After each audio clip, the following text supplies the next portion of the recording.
Well, hello there, family. Welcome back to my channel. For those who don't know who I go by One Chief Compadre, and you're watching Cheap Stocks TV. On my channel, we're talking about savings, investing, and even politics. So basically, before I begin, Happy New Year's to everyone. 2022. We made it, people. Now, I haven't posted videos for some time now because I want to spend time with my family during the holidays and trying to get over this little sickness that I had. But now I feel back to at least 90% and just ready for the new year. But there's a few things I want to talk about.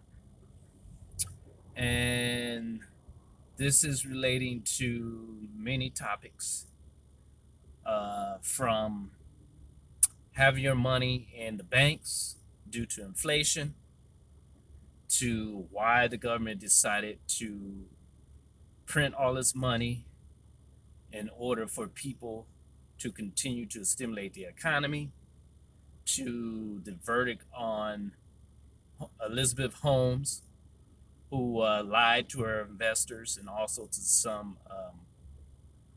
patients as well, to now many employees who work for Google and Amazon and all these other social networks are now deciding to leave and invest in crypto wholeheartedly and putting 110% into the cryptocurrency hysteria. So, where do I begin? So, I've seen a lot of videos now talking about that people should not put their money in the bank, that they should be investing that money, they should be buying property, they should be doing many things to help um, compete against inflation. Well, if you ask me, I think that people should continue to have some money in the bank, and that money should be emergency money, maybe 6 months to a year to protect you just in case something happens. And that should be set aside in the bank so where you can get quick access to it in time of need.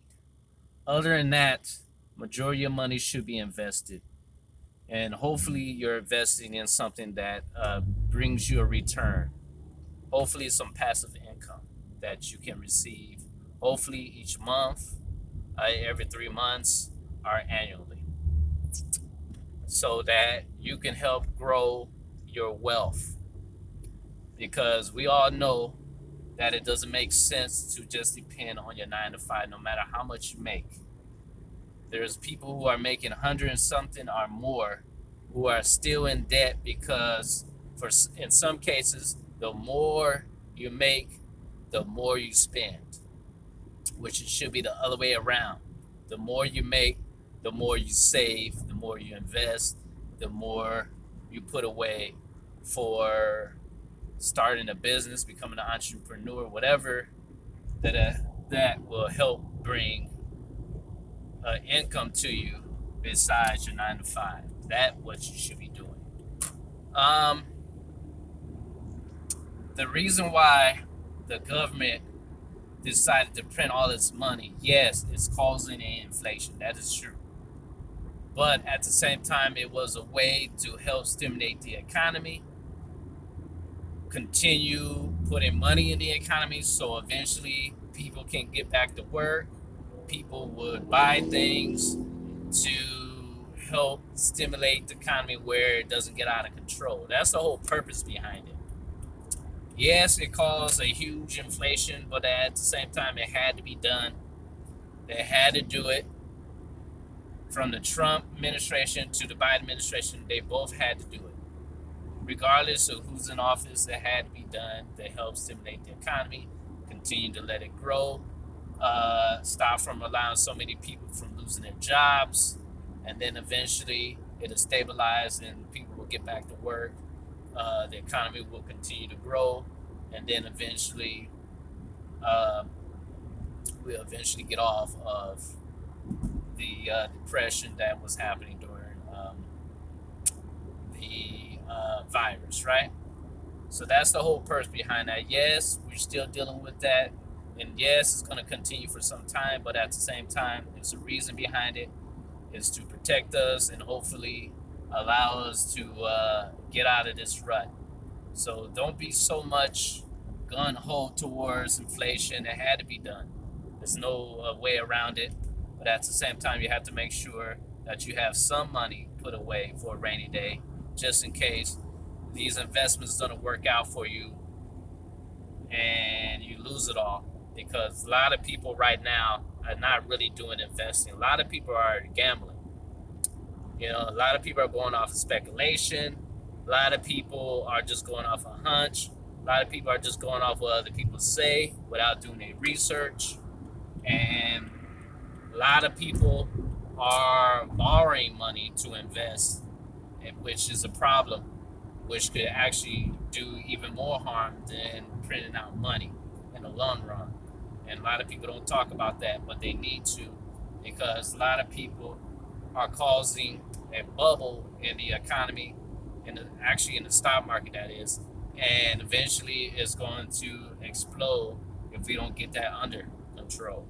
So, homes. This goes to show you that sometimes people fudge numbers and fudge data in order to take advantage of their investors and their customers at the same time.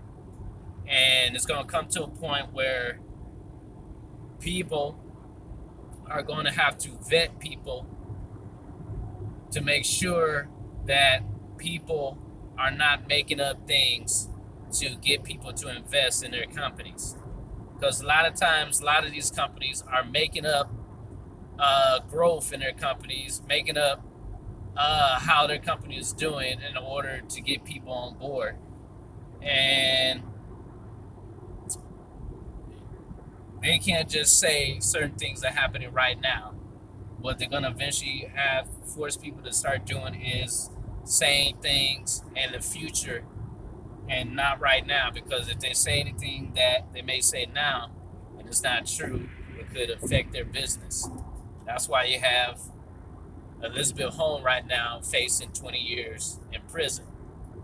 So this is why we have to do our research when we invest in companies, because we don't know if they're actually telling the truth on how their company is actually doing. So what do you guys think? Do you think that people should continue investing, or should they pull their money out? Or should they be concerned with what's going on with the economy? Do they think it's going to be a crash soon? Or should people start investing in the S&P 500 and NASDAQ to protect their wealth? What do you think? Put your comment down below. Or do you have any other suggestions to help build your wealth? So until then, become a subscriber, share this with family and friends, and have a great day.